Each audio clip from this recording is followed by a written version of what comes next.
Develop the ability to act. Take action. Not hasty if it isn't required, but don't lose much time. Here's the time to act. When the idea is hot and the emotion is strong. That's the time to act.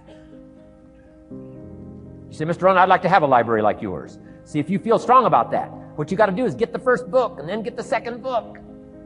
Before the feeling passes and before the idea gets dim, action pronto, action immediate, action as soon as possible. Because if you don't, here's what happens. We call it the law of diminishing intent. We intend to when the idea strikes us. We intend to when the emotion is high. But now if you don't translate that into action fairly soon, now the intent starts to diminish. And a month from now, it's cold. A year from now, can't be found. So act. Set up a discipline when the emotions are high and the idea is strong and clear and powerful. That's the time to set up the discipline. Somebody talks about good health and you're stirred. Say, right, I need to get a book on nutrition. Get the book before the idea passes and before the emotion gets cold. Go for the book. Start the library. Start the process. Fall on the floor. Do some push-ups. Action. Got to take action. Otherwise, the wisdom is wasted. Otherwise, the emotion soon passes. Unless you put it into a disciplined activity. Capture it. Disciplines is called how to capture the emotion and how to capture the wisdom and translate it into equity. Disciplines. Now, here's what's important about disciplines. All disciplines affect each other. In fact, here's a good philosophical phrase. Everything affects everything else. Nothing stands alone. Don't be naive in saying, well, this doesn't matter. I'm telling you, everything matters. There are some things that matter more than others, but there isn't anything that doesn't matter.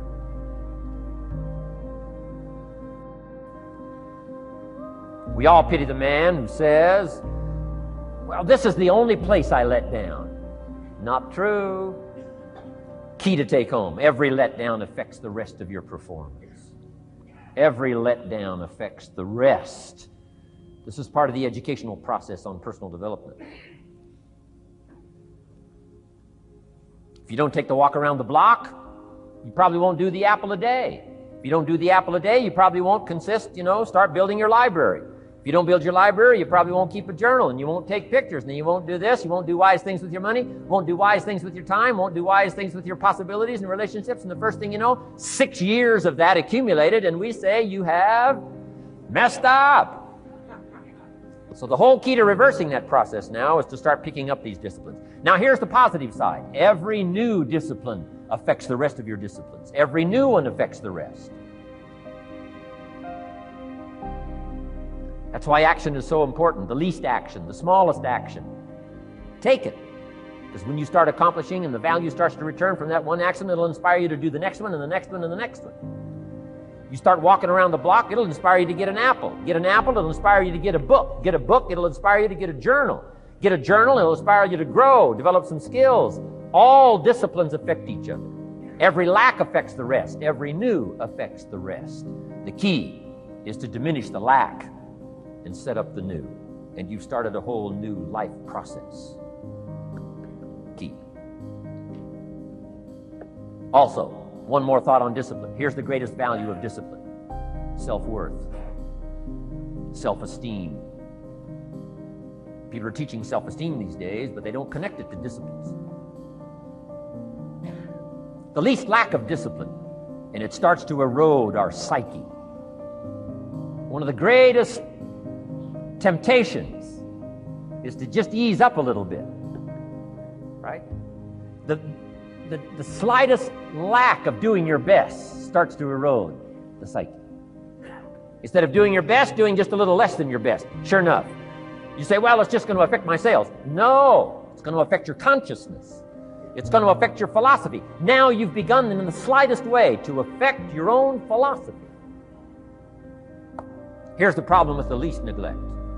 Neglect starts as an infection. And if you don't take care of it, it becomes a disease. And one neglect leads to another. And the worst of all, when neglect starts, it diminishes our self-worth, our self-confidence, our self-value. You say, well, how can I get back my self-respect? I'm telling you, you don't have to go to 29 classes.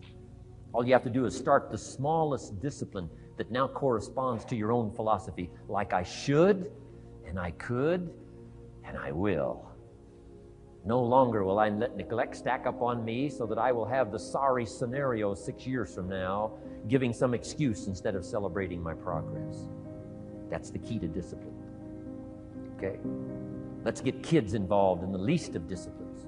One more, and then one more, and then another one, and then another one, and then some more. And the first thing you know, you're starting to weave the tapestry of a disciplined life into which you can pour more wisdom and more attitude and more strong feeling, more faith and more courage. Now you've got something, a vessel in which to put it. And now the equities start to flow. And the early return, I'm telling you, if you'll start this process, the early return will have you so excited. You'll commit yourself to this strategy for the rest of your life. You'll never go back to the old ways. Join a new crowd. Join a new group. The disciplines to do it. Take action.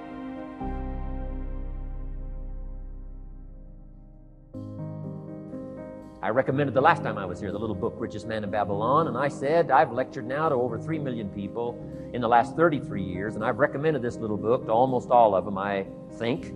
Guess how many have actually gone and got this little book? Answer, very few. My best guess is 10%. Such an easy thing to do. In that last seminar, right, I suggested this little book, number one, is easy to find. Number two, it's easy to buy. The most you can pay for it, $6, $7, $8. You can borrow that from your kids. And number three, it's easy to read. It's in story form. That's why I use it for teenagers, teaching them how to be rich by 40, 35, if you're extra bright, much sooner, if you find a unique opportunity. But if it's easy to find and easy to buy, and if it's easy to read, why wouldn't everybody go get it? We don't know. What do you know? You don't know. I don't know. Nobody knows. Here's how profound it is. Some do and some don't. Now here's the numbers. About 10% do. 90% don't or won't. We don't know the mystery of that. And I'm telling you, 10 years from now, those numbers will still be the same. 10% will, 90% won't. The numbers don't change. Only the faces change. You're looking at one of the faces. I used to belong to the 90% who couldn't be bothered even if it was easy. Guess how many people have a library card? Wisdom of the world available. Transform your life in any value amount you want. By the way, how much is a library card in Texas? Free. Here's what free is. Easy. I mean, it can't be any easier than free. Somebody says, well, would you bring it by? Well, no. At least you got to go get it. No.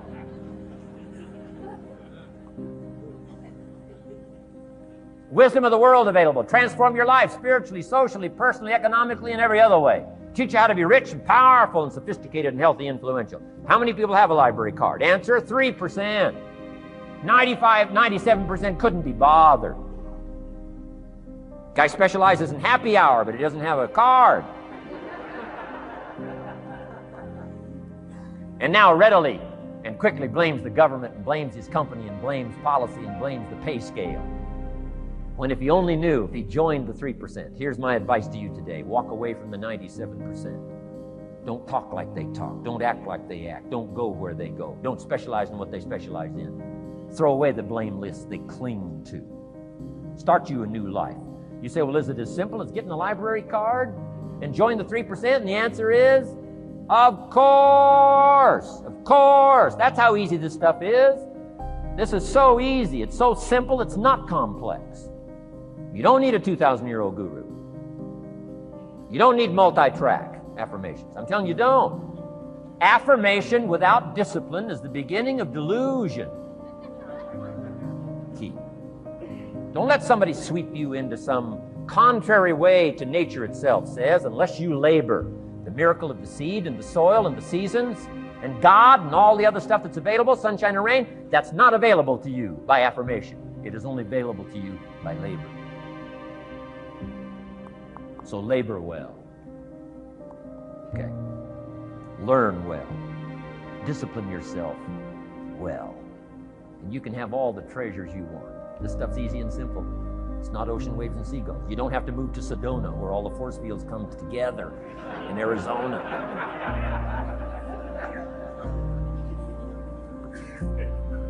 Let's teach our kids the simple ways to transform their health, number 1. Their economics, number 2. Their ability to communicate, number 3. Their life and treasure and lifestyle, number 4. Spirituality, number 5. And the list goes on and on. Let's not leave out any of the least of disciplines that encourage us to do the next one, to do the next one, to do the next one. First thing you know, this whole scenario for you is spinning up instead of out of control on the negative side. This is all you got to do. It's as simple as this. It's as simple as a start, committing yourself to life change. And once you start down this road, I promise you, you'll join the 10% and the 3%. We're going to talk financial independence in just a little while. Guess how many people can retire from the income of their own personal resources when it comes time to retire? Answer, 5%. In the most independent country in the world, 95% are dependent, 5% are independent. Take charge of your own retirement. I'm telling you, if you take charge of your own retirement through personal development and all these skills we've taught today, plus what's coming up, financial independence, I'm telling you, take charge of your own retirement, you can multiply it at least by 5, maybe by 10, maybe by 20, maybe by 100. Let the government take care of it, some company take care of it, you got to divide by 5. Take charge of your own life, take charge of your own day, take charge of your own conversation, take charge of your own family, take charge of your own possibilities. And learn these skills, develop this kind of strategy, and I'm telling you, life will open up for you. Join the 3%, join the 10%, join the 5%, walk away from the 95%. In our Leadership Weekend we teach, find out what poor people read and don't read it.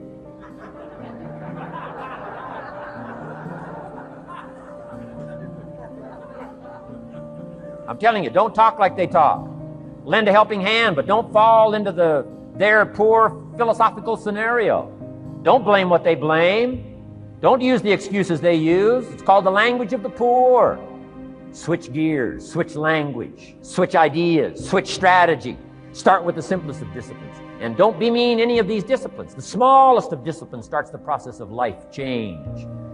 And if you'll invest in this thing called discipline, you can have whatever you wish. It's called the beginning of a miracle. Now here's the last clue on discipline. Do the best you can. We covered earlier, but here's a good scenario for the do the best you can.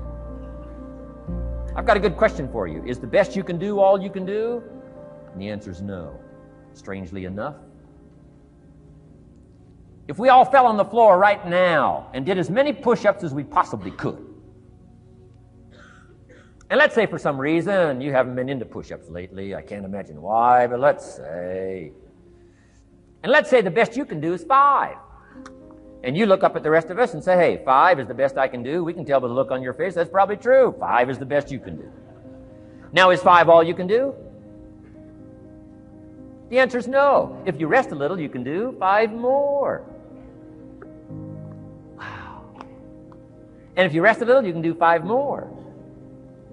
And if you rest a little, you can do 15 more. How did we get from 5 to 15? It's a miracle.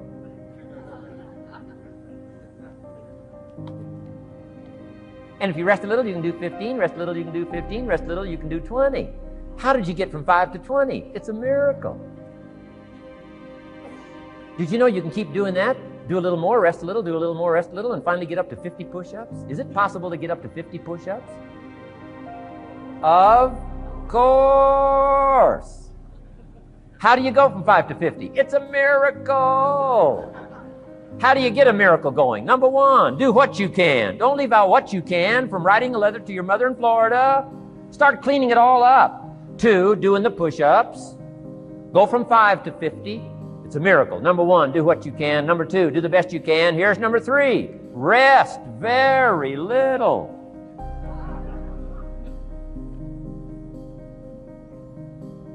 Don't rest too long. Why? The weeds take the garden. Kids have got that figured out. Can't rest too long. Here's the clue. Make rest a necessity, not an objective. The objective of life is not to rest. The objective of life is to act. Think of more disciplines. Think of more ways and means in which to use your own wisdom and your own philosophy and use your own attitude, your own faith, your own courage, your own commitment, your own desires, your own excitement. Invest it in discipline so that it's not wasted. The smallest of discipline. Thereby transform your life. Join the 5%, join the 10%, join the 3%. Guess when I went and got this little book, Richest Man in Babylon? The same day I heard about it. I went and got it. Somebody says, well, Mr. Rohn, does that make you different than most other people? And the answer is yes. Somebody says, well, why is that? We don't know. We don't know. What do you know? You don't know. I don't know. None of us knows. Some do and some don't. The numbers don't change. Only the faces change. From those who get in on a seminar like this, listen to a dynamic sermon, read a book, listen to some cassettes, take seriously the next conversation of a friend who wants to level with you, and do something about it. And you can walk away from the 97%, not live there anymore. Because if you don't, the next 6 years of your life will be like the last 6. Mr. Shove said to me, Mr. Rohn, 6 years now you've been working. I'm telling you, the next 6 years of your life is going to be like the last 6, unless you take advantage and start making these personal changes. I made the changes, totally revolutionized my life. So take a look at the next 5 years of your life. It's going to be like the last 5, unless you change. And if you will change, everything will change. Join the 5%. 10 years from now, the numbers are going to be the same. But I'm telling you, some faces in this audience can change and start showing up in the 3% crowd, in the 5% crowd, in the 10% crowd, and thereby dynamically affect your life and your future.